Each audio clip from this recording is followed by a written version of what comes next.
Hello, welcome to the SDGs Lead.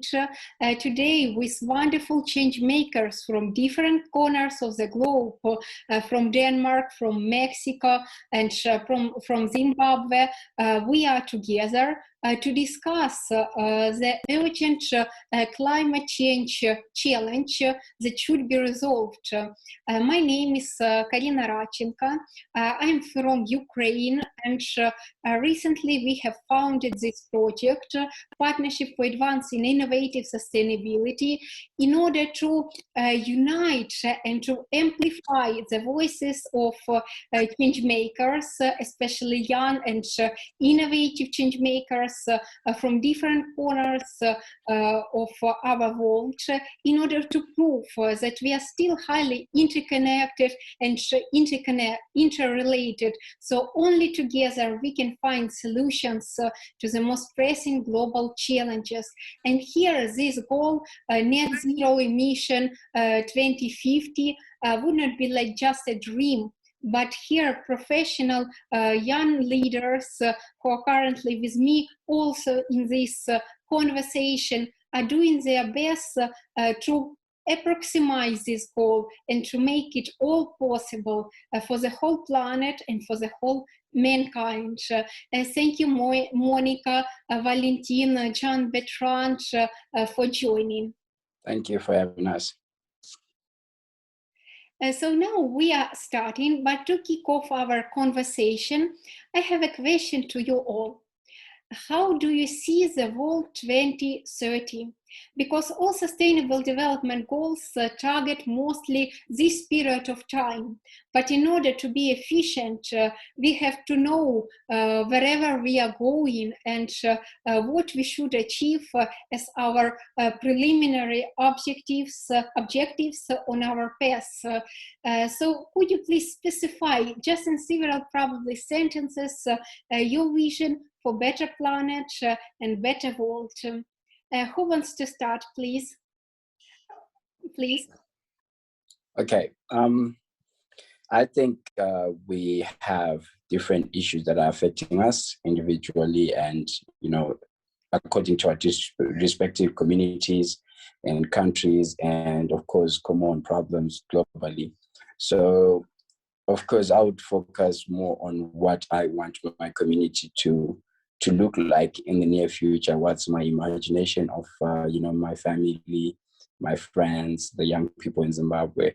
So as a country, I can see us being a climate-proof country. We have had the beauty of having wildlife, animals. I want us to go back to living in harmony with such beautiful resources, depend on their quality and not distracted, but also, prevent it from distraction, and also ensure we have a conducive environment where our kids do not worry about their home, but they are comfortable and they worry about other things. They some other things rather than their home, because home has always to provide the safety above everything. You have to be safe before you move on to something. So those are some of the things that I need. And then the capacity for young people to live consciously, knowing that the environment is important, the climate needs, to be kept intact. It needs repairing all the time so that it stays healthy. I also have an imagination or an ambition whereby we do not rely on one leader to make the decisions for all, but we give power back to the people, and people live as people, as humans. They put value to things like, their environment, their healthy, their well-being, rather than just putting value to gold and diamonds and stuff like that. So that's the world that I'm looking forward to, and hopefully there's 5 P's of the SDGs will help us, get that. Hopefully it will come and be implemented. And you've mentioned a crucial component of safety. Even if you look at the pyramid of Maslow with the human needs, the safety is the key need. And unless it is fulfilled, we are not likely to proceed with other elements so efficiently as we would be. So it's really meaningful, especially for the countries that take war against environment, because waging war against environment can also be considered as one kind of conflict among many other types. Climate change and gender equality, as well as partnerships, also are being looked as we speak at this point. One thing is to advocate, and we're just seeing men on the table. We're also seeing youth and women on the table for the first time in the capacity building frameworks in any institution, especially in my home country, in the Republic of the Senate, in Mexico, in the highest judiciary institution in Mexico, in my home country. Is starting to take leadership for gender equality, gender equity, as well as climate change. As you may know, Mexico is part of the Paris Agreement that signed it as well recently for climate change advocacy, and youth and women are taking up those roles in that way, shape, or form as people may want to see it. And it's looked not too much before, but now it's being looked and focused on for the first time.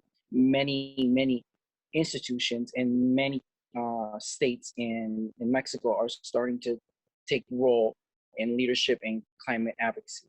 So we need to look upon other countries, especially in Latin America and the Caribbean, that climate change and gender equality and gender equity are important in turning around in order to avoid the greenhouse effect or anything that's taking place in our country, especially. So with that being said, we're just taking action. That's what's happening at this point in place in time. So we're also leading in part of that example with the European countries that are leading in climate change and climate advocacy. So thank you guys so much for that.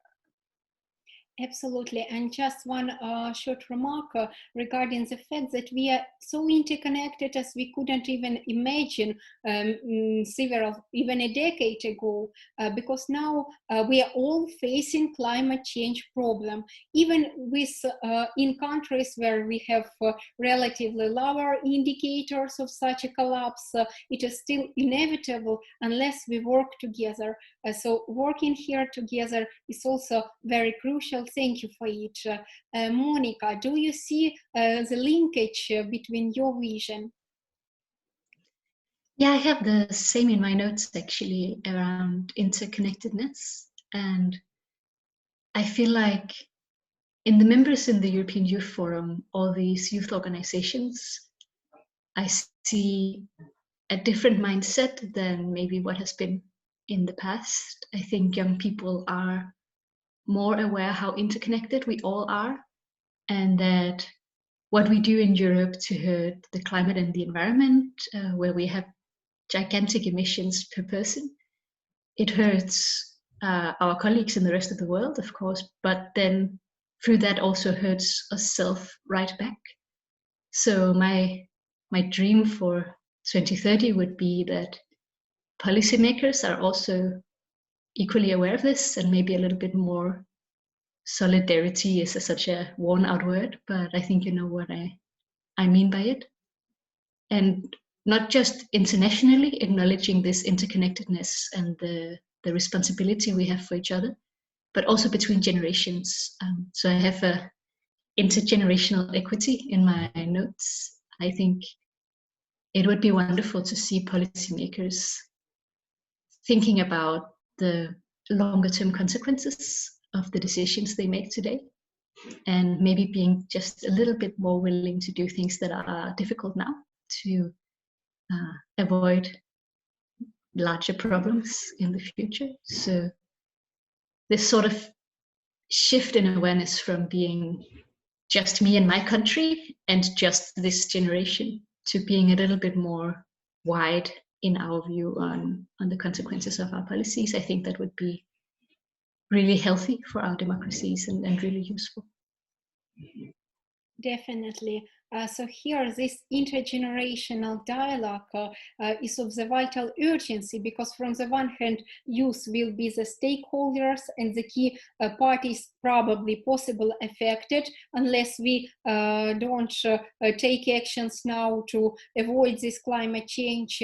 And on the other hand, we are a part of population today, and today we have solutions, and we want to be heard.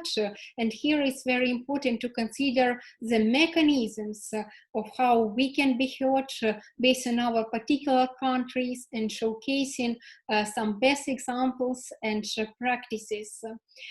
Today with us, Monika Skadborg, board member in the European Youth Forum, which is the umbrella organization for the Youth Council and other non-governmental organizations all over Europe. You study a master in environmental engineering at the Technical University of Denmark, and you've been enormously active in various fields. Monika, may we ask to provide your vision of what is the role of youth in stopping climate change, as well as probably showcasing some particular examples or some mechanisms from your particular country, Denmark, or from all over Europe. The floor is yours. Thank you. It's a big question, this, with young people's role in stopping climate change. Of course, as a generation, we have a large interest in solving this problem, because the bill, in financial terms, but also in human suffering terms, it's coming while we are the generation in charge.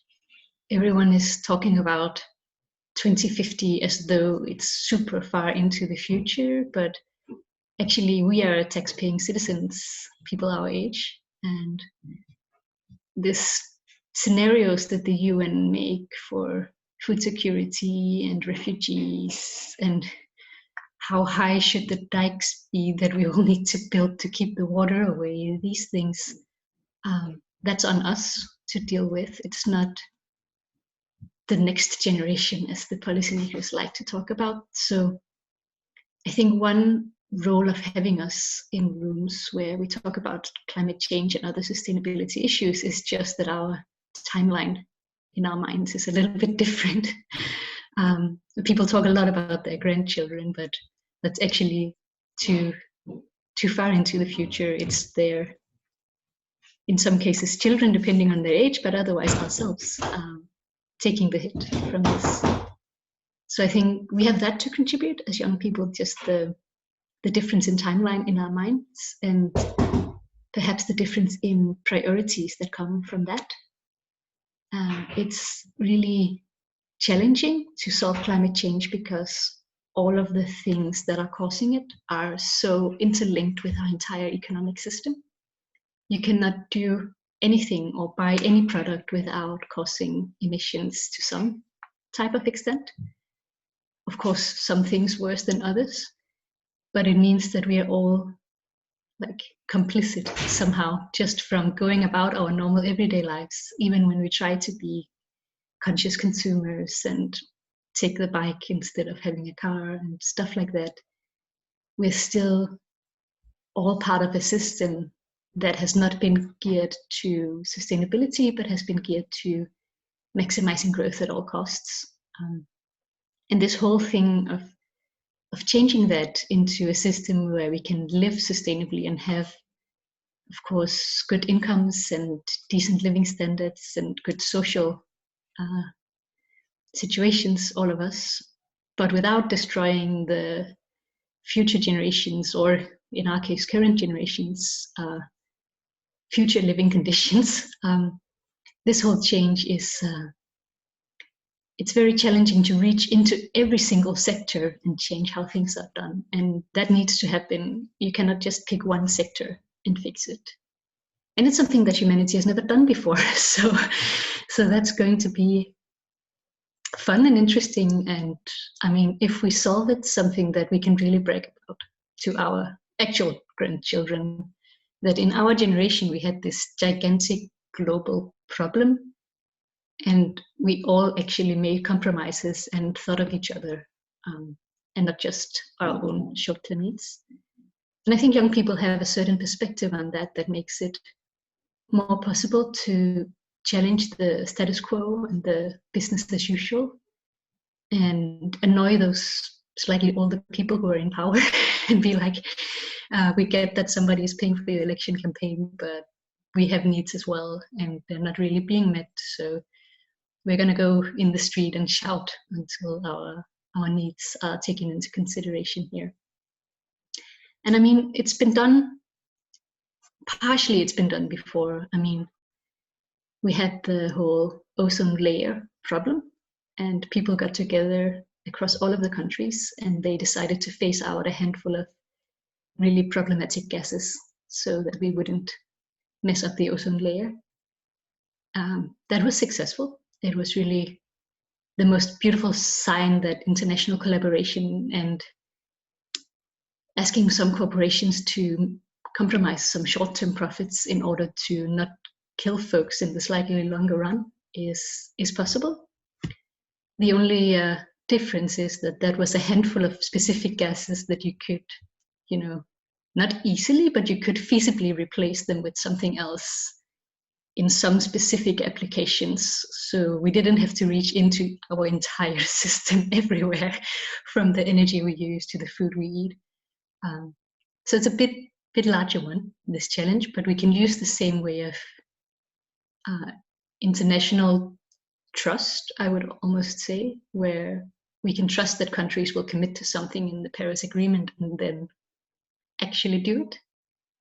And I think we as young people in the global north, we have some extra trouble to go through because our policymakers currently are, well, screwing over other countries. We made some promises, or our decision makers made some promises regarding to financial support and how quickly we would hand in something called an NDC, a nationally determined contribution that should be updated to keep up with the 1.5 degree target. And then we didn't. Like, we're not even halfway there on the money, which is going to be crucial to get everyone to commit, right? Then, of course, the countries who have the means need to go first and show that we mean what we say. So there, we as young people, we have all these responsibilities to nudge our own policymakers, to remind them that if they don't get moving, nobody else probably will. So personally, living in Denmark, we try to hold our government to that. They have made some promises that are, internationally speaking, quite ambitious, which means at minimum sort of in line with science, but that's called ambitious in the global comparison. And there we set up a youth climate council to try to have young people access to following the debates that are going on climate change. And we can now send in written replies to consultations when the laws are being updated. And it's not a perfect youth involvement at all, but it does bring a little hole into the system through which the young people can then funnel some of our inputs. It's happening now in a few other European countries, in Poland and in the Czech Republic. And then as a youth forum internationally, we try to support those members who are trying to do something in their countries and exchange the good ideas. What is happening in Poland? What is happening in Denmark? Can we help out somehow, capacity building or knowledge or something like this? And we do what we can to strengthen the grassroots that are happening in the different countries.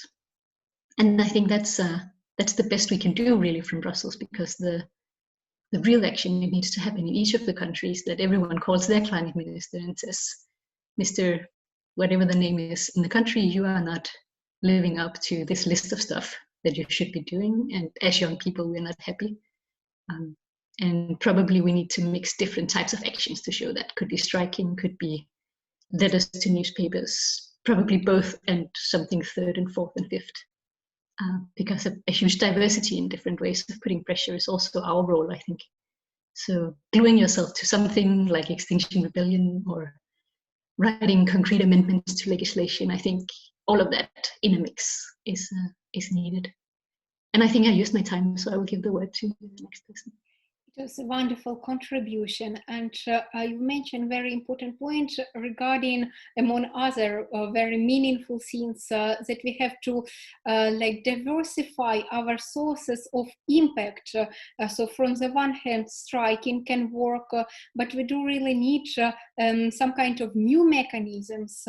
And for instance, even blockchain technologies can be used to ensure, and it's already used in some states, to ensure this direct participation. And we will come back to the barriers a bit later and the role of education in these processes. Now I give the floor to Jean-Bertrand Mhandu, one of the Earth Day organization regional directors for Africa. He's also the coordinator of the African Youth Initiative of Climate Change Zimbabwe. He coordinates youth organizations and youth in Zimbabwe in order to make this environmental involvement more visible and more felt on all the levels. He was also a part, and he's also a part of COP and other SDGs World Summit as a youth representative. Please, Jean-Bertrand, the floor is yours. Thank you so much. Yeah, it's quite interesting that you mentioned, the system. I think it's nearly the foundation. It starts with the system, what surrounds us, how we are brought up. It's what shapes us. And right now, given that climate change is falling upon us, it sounds as something that is uncertain. Nobody has the answer.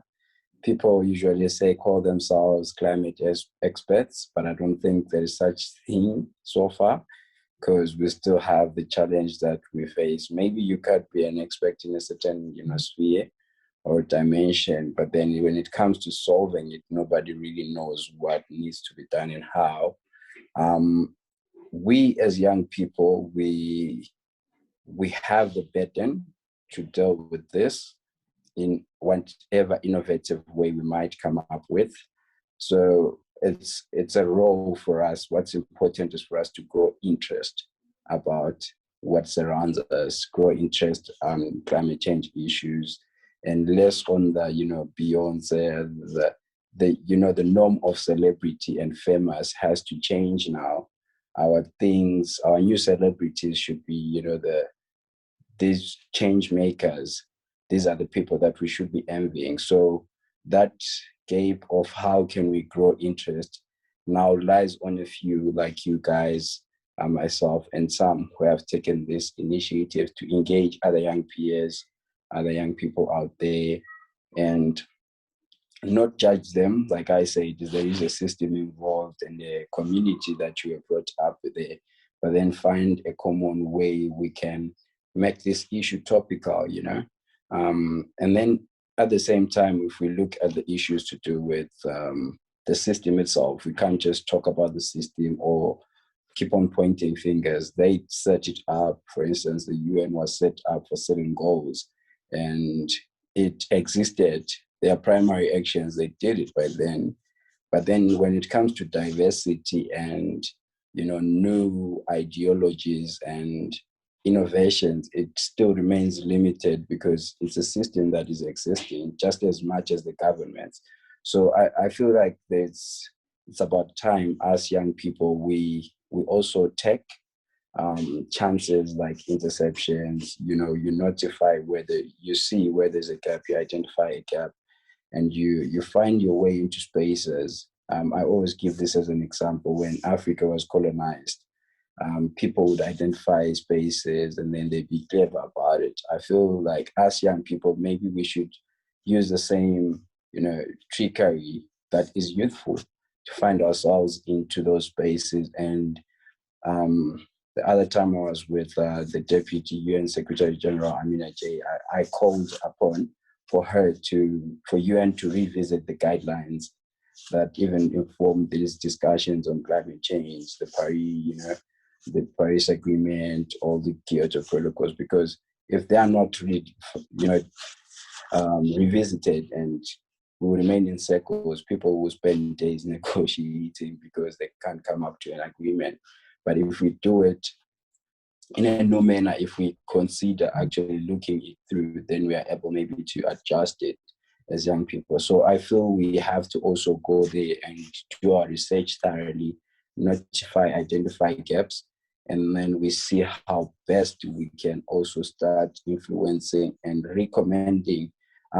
They have the ears to listen, but they don't even know the how part. I mean, at times we march, we call for action, but it's just a word, call for action. It's just a wording, but then the how part, these people that we are relying on, at times they don't even know what we want them to do. You say we need innovations. This is a problem that I always have with organizations that come also to Africa. Do innovations. They're calling young people with innovations. I have so and so grant. But where I come from, I don't even know what do you mean? I know what innovation means, but what you want me to do, that I don't know. So there is need for us also to start capacitating these policymakers, these duty bearers, have one-on-one conversations, find ways to penetrate into their minds so that they can also trust us and rely on us. So it starts with the duty bearers at a local level. This could be, with the councillors, help him with his work, put his file in place, account for that social engagement, social accountability. Those are the things that we need to start thinking about. I know Earth Day is coming soon, and we are preparing, but one of our massive actions that we are calling is for us, young people, to engage as many duty bearers as we can so that they can commit to certain actions. But if you just let them commit and you don't follow up, then it's just all, for vanity. Maybe we should also tell them what we can do, what is regenerative agriculture, how best can we farm, like I said in the first place, of course, there's a thing called expert, but then climate change has given us room to experiment once again. So we need also to start getting resources for our peers so that they can experiment. Because if you have to apply resources, for instance, I'm in Zimbabwe, if I apply resources to Denmark, they would say, this is the mechanisms that I want, this is so and so and so that I want. So it's going to be difficult for me to get those resources. So is it difficult? So is it just difficult for the other young people?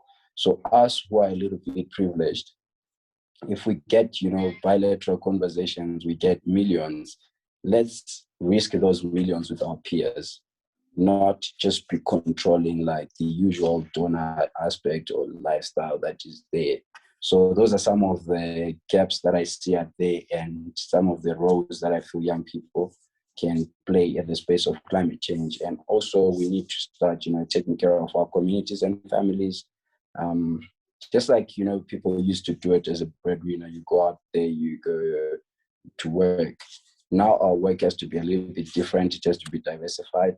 Plant a tree at a home, not for a benefit or for the nice look, but for what it gives to the family.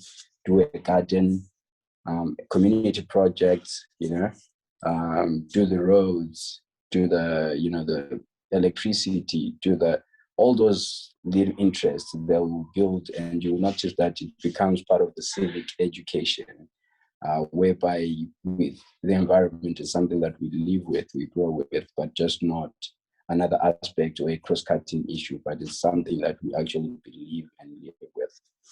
That's my contribution. Thank you. Wonderful. Thank you as well.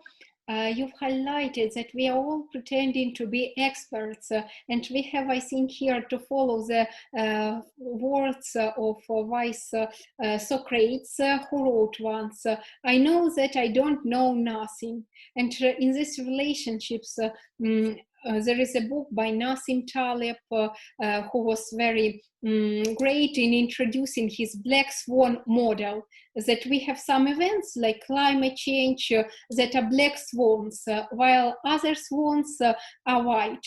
So we expect as experts that probably we will never meet this black swan, but then we go and we meet each, and this collapse, this anomaly may happen. So it's very important not to be so overconfident in our predictions, that climate change will happen in 50 years or 30 years, or here it can even happen earlier, like black swan. So even today we have to do our best to prevent it, not counting probably for tomorrow.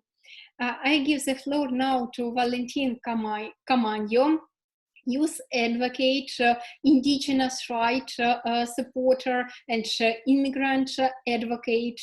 He's also an active member of the He for She campaign, supporting women, minorities, in order to build more inclusive society. Also, he acted as consultant secretary for agency and international projects for Juventudes por México in Puebla, Mexico, Youth Envoy to Africa, representative for the Latin America in the Caribbean. So I give the floor to you. Valentin, thank you so much for joining. Thank you so much for having me. I do apologize again for the internet. So recently I went to a diplomatic trip to Dar es Salaam to Tanzania in the continent, over some conversations that we're having, not just for gender equality, climate change, and also how can we involve more relevant activities together between our countries, especially on the states, on the local ground. So we're having those conversations as we speak. So recently, as you may be aware, my home country signed the Paris Climate Agreement in 2015. Right now, because of the pandemic, we were getting results, but at this point, because of the pandemic, everything had been shut down. A lot of stuff has been regressed due to COVID-19 and obviously lockdowns. But now the strategy that the vaccines are getting out as we speak in Mexico, everything's getting a little bit loose. They're loosening lockdowns, restrictions, and everything in between.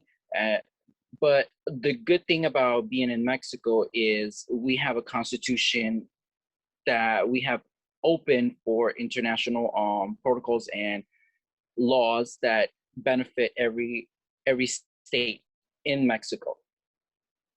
So with that being said, we're able to have that cultural space for international diplomacy and frameworks that we can utilize and implement locally, and in each state it works and operates differently. So we're able to do that. Even though we're just one relevant actor between the three countries, the United States and Canada, we're able to have those conversations when all three countries are together. So with that being said, we strategize and utilize frameworks from other countries, not just in the Americas as well as also in the European Union, in the Schengen areas, to really objectify what's present in that strategy. So with that, we operate within our own states and localities to really know what we can invest on when it comes to climate change. One thing is we're doing the work, another thing is we're taking action. Some youth in Mexico are tired, so they started heavily investing in themselves, starting to get relevant actors who want to get on board. This is just for some private institutions as well and private investors to generalize what it means to have a representation on the table. If it's short-term or long-term, we're able to do. Sorry, my internet was off again. Again, those guidelines are being there as we speak, and we're getting results, even though it's not the results we're getting right now due to COVID-19, but we're getting represented as we speak. So with other advocates and local actors, we're able to get that result as we get along around that way, to know what we can reduce when it comes to the emissions that are happening in our localities, how it affects when it comes to making paper, recycling paper, what frameworks or what steps should we take to make that even better? So it's a slow progress, yes, but we're getting there, and we're using other delegates frameworks and references so we can also credit their work, so we can utilize, so we can make our area better when it comes to climate advocacy. And also, what are the guiding policies at a national and subnational levels, so we can understand what conversations are missing, so we can implement those policies and go to our constitution. This is just for Mexico speaking. So we can go to these spaces and have these national strategy conversations. Yes, we have just since it started in 2013, we're able to utilize references, not just for our, that we are limited in capacity building. We're able to ask and sit down with them and dialogue. What can we use to not just give you accreditations for your success, and also understanding what strategies can we build. Right now, some of the southern states in the Republic of Mexico are working on that implementation. Some of the northern states have it more difficult due to COVID-19. Before, it was getting there, the consultations, both public and privately. But now, again, because of COVID-19 has restricted us nationally, we're able to get back into play. And also, after or during the process of COVID-19, women were being represented at both local and nationally within Mexico. So now we're starting to arrange that. We're starting to have those conversations. The tables are being created, gender equity due to the new administration in Mexico. And we're starting to listen to the medical perspective, the science perspective, all level playing fields. That's the most successful as it gets. So I just wanted to short that conversation. So as my time is very limited, I'll give back to the floor to Karina, and I do apologize for the internet. It's very interesting experience. Thank you for showing it in terms of particular examples of the states of your community. And you've mentioned the point of being inclusive, so everyone is involved and everyone is heard on this table, because sometimes young activists get access to the table, but then speaking practically about the outcomes and considering their recommendations and suggestions, they can be rather silenced. So here, my question to you all, what are the barriers faced probably by you personally, and what is your vision on how to overcome these barriers, and what is the role here of particular stakeholders, whether these initiatives should come from youth, from the population, citizens, or it should be rather like on the institutional basis enrooted, or both? Monika, please. Yeah, I have a whole list of barriers in my notes, because there are loads of problems in trying to get involved as a young person's organization. The first one I have is access to giving timely inputs. I feel like as NGOs in general, but especially as youth NGOs, we're always running slightly after the agenda, trying to figure out what are the policymakers up to, and then often they tell us it's too late to give them inputs, but we had no clue beforehand, because the people who are in the room at the right time are lobbyists from professional public relations companies paid by huge financial interests. And not that there's anything wrong with that. In a way, it's good in democracy that all types of stakeholders get access to providing meaningful input, so our policymakers are best informed about everyone's needs. It's just that some people's needs have a little bit more access than the rest of us, and a little bit more capacity, and a whole lot more money. So it's really great when policymakers manage to say, actually, this is what we have brewing, and here's your opportunity to give us input before we set our minds to doing something specific. Because, I mean, even in Denmark now, I'm on the consultation list. Great. I get an email when a law is nearly done on the climate stuff. If it's climate related, it lands in our inbox, but what lands there is nearly done, and it's very hard to change anything except maybe a comma. So to get real influence, we always need to be involved previously to that. And that requires figuring out which civil servant's problem is this piece of legislation, and how can I bother this person at the right time where actually they might listen to something that I want and put it in there. So helping young people actually do that by giving access to information, by giving capacity building, and giving youth organizations a little bit of money so people can afford to consistently spend time on it. So that being involved doesn't have to be such a privilege as it is right now. I mean, I could not spend this amount of time volunteering if I were not in a pretty good, safe financial situation and living in a country where I get financial support to pursue my education, which is free, and I even get a little bit of money every month from the government. If I were not in this situation, I would have to work many hours in a cafe to make the same type of money, and there wouldn't be energy left to try to change the world. So there's also that when young people try to run organizations and try to change their society and contribute, they're always doing it for free, which is good, but also means that we are behind on time, energy, information, access, money.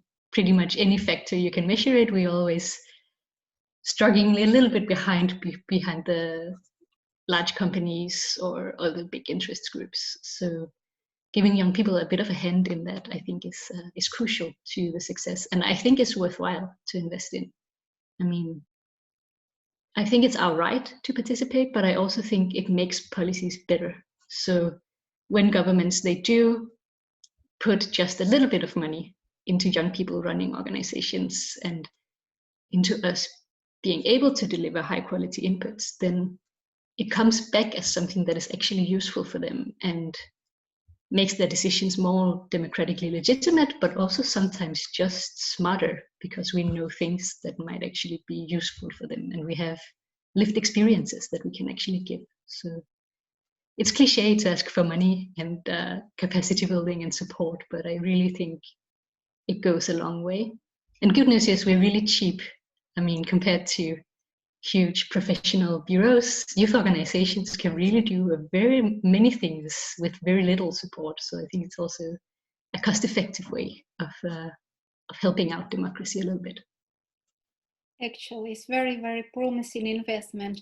So just to highlight that very important to create this social environment for supporting young people, both in terms of employment opportunities, education, even now in online times, in digital era, getting access to online education is not possible for many young people from different areas. Either they cannot afford internet, and without internet, studying now in lockdown times is just impossible. So there are many aspects of social support. Jean-Bertrand, Valentin, would you like to add to this? What is your vision of barriers, probably from personal experience, and what should be fixed? Yeah, I mean, she said most of the stuff that are affecting young people out there, and what could be the priorities out there. But I feel like the other red tape, the huge red tape, is young people are seen as one of the components. They're seen as other groups, in developmental issues. They are mentioned as including young people. Also consider young people. We are not prioritized as an element for action. Like, we're not at the core. Yet, that's what their documents also highlight, that the importance of having young people is so and so. All the developmental documents that we have provided, everything that we have done, it says what the capacity of young people looks like. But then when it comes to implementation, we have, youth meetings, we have to have youth dialogues, it's not like we are at the core, we are not given the responsibility. For instance, if you are developing a bill, why don't you say young people are going to do these and these consultations throughout the country on a certain bill? Rather, they say we also consulted young people on this. We are not given the responsibility, the key actions like, this is what you're responsible for in order for us to achieve these end goals as young people. So I feel like giving us the responsibility will give young people, it will give them the sense of ownership. It will challenge them. You'll get into the untapped capacity, and they'll be able to even provide beyond what we know. So that's the other thing that I feel like we should consider in terms of engaging young people. Is quite important. And then the issue of ignorance. At times, you are labeled, just like we at times do it with the elderly. The elderly do this. It's like a two-way thing. When you're labeled young people, that label itself at times doesn't give seriousness whenever they talk about, it's like you're the one who's appealing, you're the one going with your tail between your legs. There is no equity when it comes to decision-making processes. You're going there as a young person, and young people are concluded to have these and these behaviors, this line of thinking, because they have been there, so they say, they have done that, so they say, but then the circumstances are different, and we are taking up the spaces to be upfront. So I feel like those are some of the issues that are affecting us. And then the other issue that we have is the issue of transformation. She mentioned that, for us to transform from, say you were doing a degree in coal mining, that's a huge thing that you can't just, throw away. You've been studying that since you were born. And then now there is an element where we have to opt for renewable energy. It's the only way we have to go. So what are you going to do with those set of skills that you have acquired over the years? What's the next way of life that you're going to live? Is there any mechanism, institutional arrangements to are we going to take them back to school and tell all the graduates that this is how we're going to live? No. How are we going to make sure that they stay motivated and think like in a certain way? How are we going to provide that just transition? How much are we going to risk? How much are we going to sacrifice? And then the issue of prioritization. At times, country is, like she mentioned earlier, is formed by so many issues: political, geographical, lots of things that inform a community or a country or the globe itself. So how are we going to be able to put that together, to put in the balance whereby you don't, you prioritize also environmental issues, the climate change issues, apart from economics, apart from making money over everything as a country? How are you going to put up that balance? So that issue of prioritization is something that needs to kick in, because if the government balances or prefers to have certain resources or certain development by a certain year, then they will do whatever it takes to get that, despite all your ambitions or whatever that you guys are dreaming about or saying on the side. So I feel like those are some of the areas that we need to look into and start taking care of. Thank you. Definitely. So here we should probably change these mindsets when very often youth are judged by age, the so-called ageism discrimination, which is very often can be visible not only in the workplace, but evidently from the workplace and some smaller communities. It is diversified to distribute it to the whole nation and the whole world finally. And it's also, as you've mentioned, very important to not associate youth contribution with some particular fields, as we are also active in terms of even military security, for instance, suggestions, all the spectrum of actions, economics, social fields that are all important to all of us. I guess probably Valentin has some problem with internet. I hope he will come back to us and we will hear also his vision regarding this point. But as of now, while he's probably trying to join, my question is, how do you see efficient education? Like the dream, the vision for environmental awareness that should exist. Because even 20 years ago, even 30 years ago, scientists and experts have been urgent about climate change, but it wasn't so, I would say, an urgent, very well promoted and very well targeted issues. So many people rising in this didn't know about this. Oh, Valentin is probably with us again. So Valentin, we are giving you the word to proceed with your vision, and then we will come back to the question on education, which I've asked, what is the ideal education and awareness raising system? But previously, your intervention is planned. Yes, can everyone hear me? Now, yes. So basically, in my home country, all NGOs and youth are starting to come together in national strategy when it comes to climate change, equality, and gender equity. We're also using the space of international diplomacy and what laws in terms of climate change we can utilize to maximize the potential of that strategy when it comes to climate change, and what types of mechanisms within or the social and private sector and also in the public sector, and invest in ourselves. Yes, we have economic situations going on as youth, but that isn't that moment or struggle that will challenge us to limit ourselves. But we utilize our maximum potential, not just in volunteering, also experts to support the cause in terms of climate change and climate strategy. And we also need to keep on with that culture that changes forever more and have lead actors that have successful climate change frameworks, like in the European Union and also in other countries in East Asia as well. So we utilize those updates so we can utilize that experience so we can be successful. Everyone can be successful.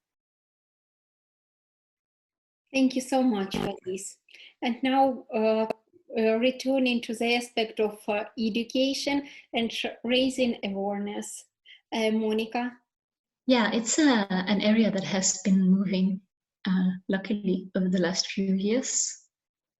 It's always challenging when there's a large problem in society and everyone's solution is, oh, we should make a subject on that in the schools. And eventually they will be in school 24/7 because there are so many problems in the world.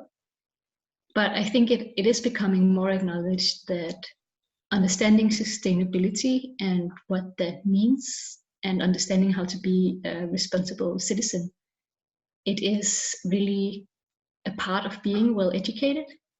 And it doesn't necessarily mean create an extra subject on this, but it means putting it into the other things that you need to learn and understanding the context of being a responsible citizen in the world. And I think that's slowly gaining momentum.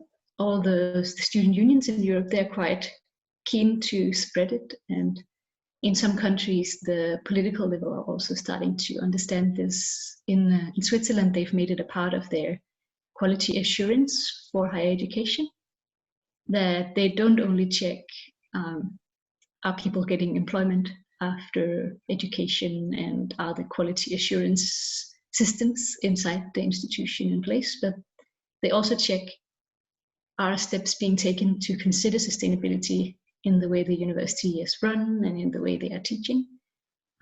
Not being prescriptive or infringing on the academic freedom at all, but being more like, you have to do something about this, so show us how you're living up to that part of your purpose as an education institution.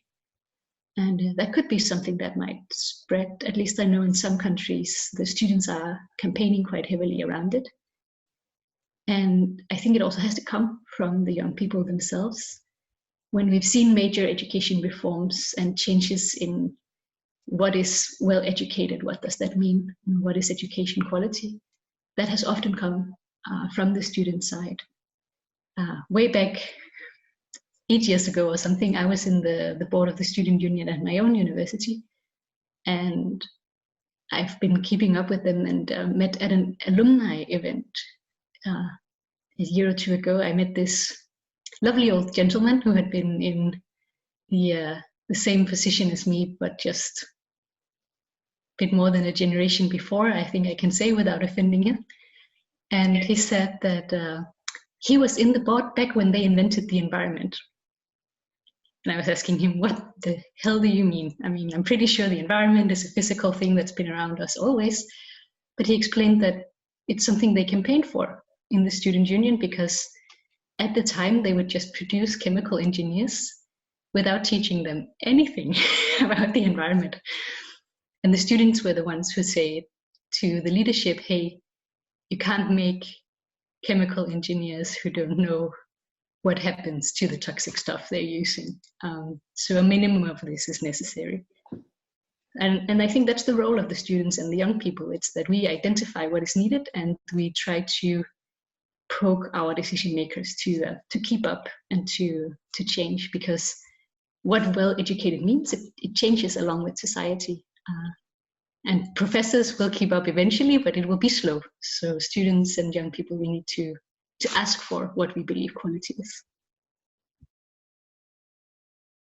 Actually, so here is enrooting this aspect of environmental education into other fields of education for those who produce technical things, who invent cars, and who even invent bicycles, so to everyone. And when it's given, we can count for more inclusive world, as in Volkswagen, when they overreached the number of negative emission, the level of negative emission, it was so big scandal, like Dieselgate. So even the companies who use these practices and who are more educated in terms of environment, the employment, employees can be more educated in terms of the environment. They face this music of their negative intolerance towards the environment.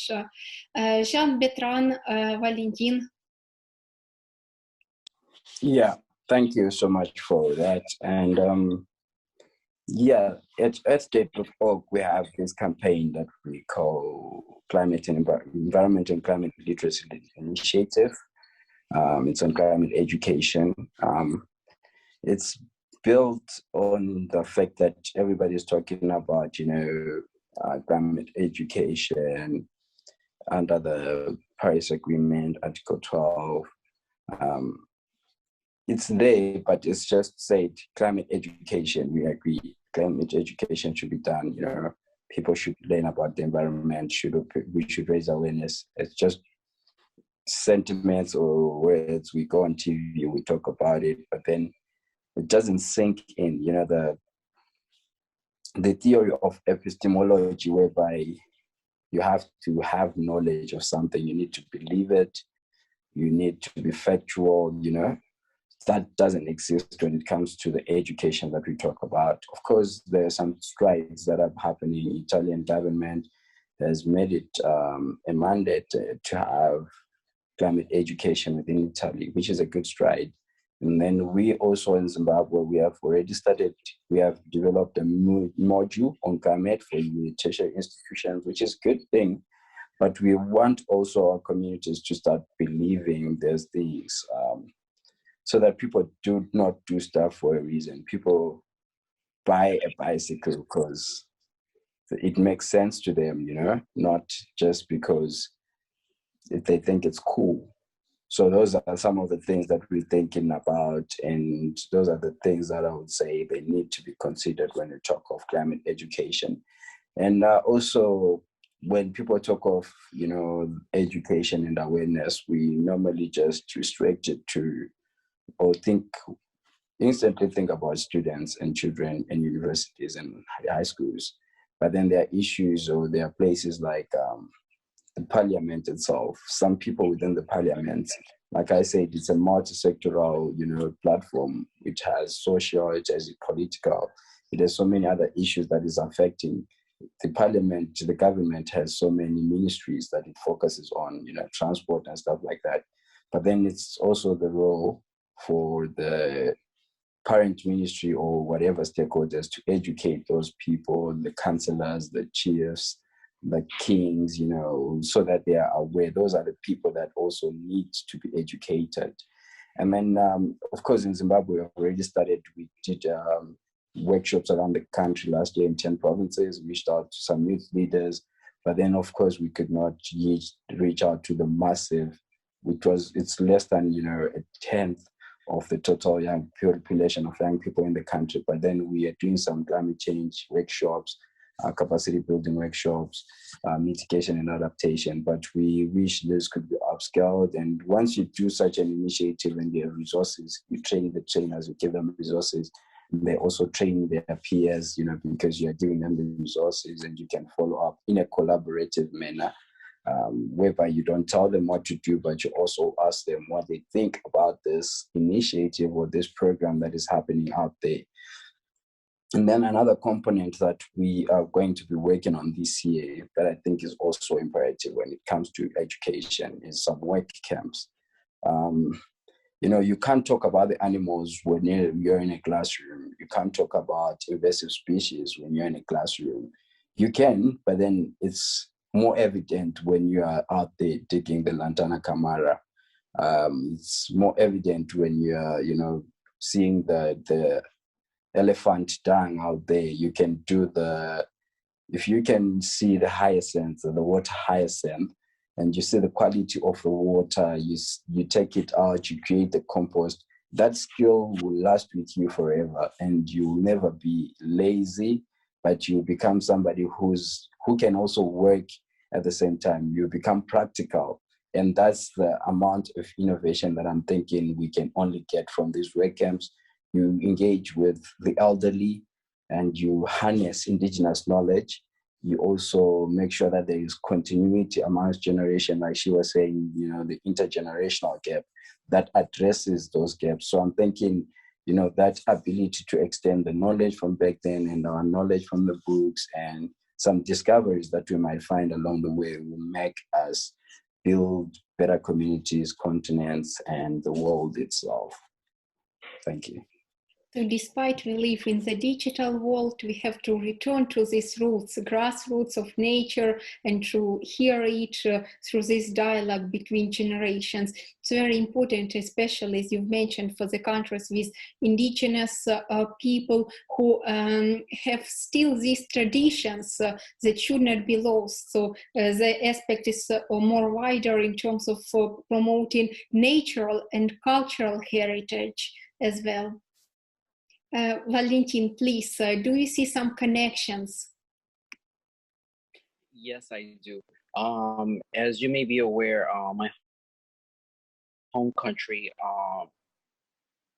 did the Generation Equality Forum this year online virtually, and they had the space and platform to learn, achieve what was missing in the climate platform. When it comes to education, we're ready to sit down, listen, what types of education that we aren't able to utilize or see or share, what can we maximize that potential? So we use that opportunity to expand on that capabilities. But before, it was slow, and the progress on the climate and education was slowly getting exposed. But again, it's Latin America, where the progress is slow, but it's there, but not too much exposed. But now with the Generation Equality Forum, everything got more exposed, more utilized, the frameworks are there, and we're able to maximize that potential. And just saying those three concepts are very inspiring, not just for myself being from indigenous roots in Mexico, and also aspiring to what women and children in that platform can learn from that. In that perspective, when we have conversations in various states, not just for the organizations I'm with, I listen to what they have to say when it comes to climate change, education, and gender equity.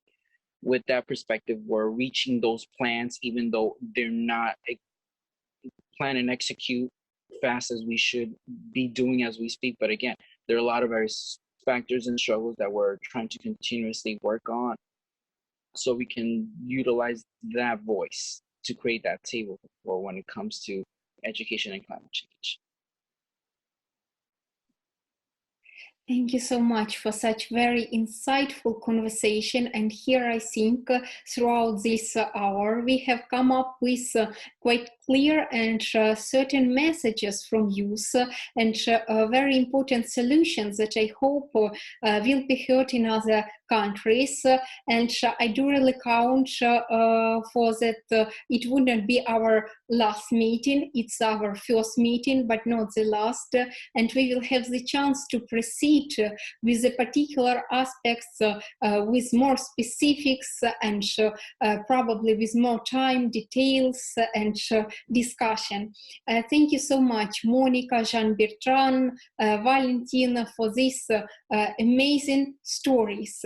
Stories is only together we learn from each other through sharing stories, visions, ideas, and experiences.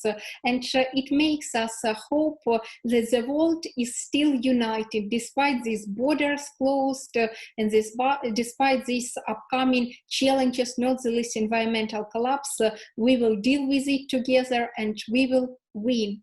And as a final point today, I hope we'll get connected and surely exchange contacts to keep in touch, and I hope cooperate in terms of partnership. And so it's a key purpose of our project to intensify this partnership. But now as a key final point, what is your message to our viewers as well as youth activists worldwide on how to stop this climate change in order to share your energy, your change-making energy, and to provide them with inspiration to move forward against all the odds and regardless of frontiers. Monika, will you start, please? Oh, just one message. I would say keep going. Maybe several ones.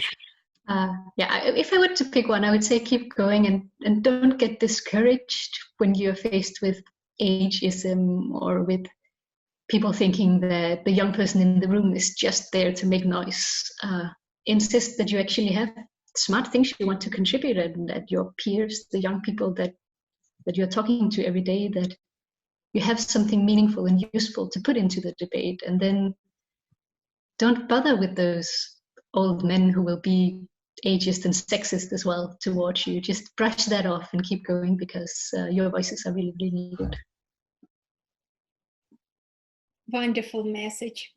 Just like keep on going, and regardless of the frontiers, we will change with our new energy these stigmas which exist.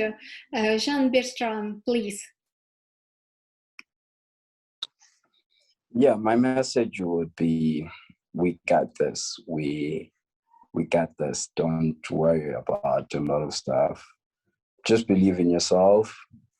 Let's not focus on the me part. Just know that people are different. We have different characteristics. Just have a humble heart and bring up at least, as many young people as you can be. Just be selfless and help a few that you can. And then we will win at the end of the day.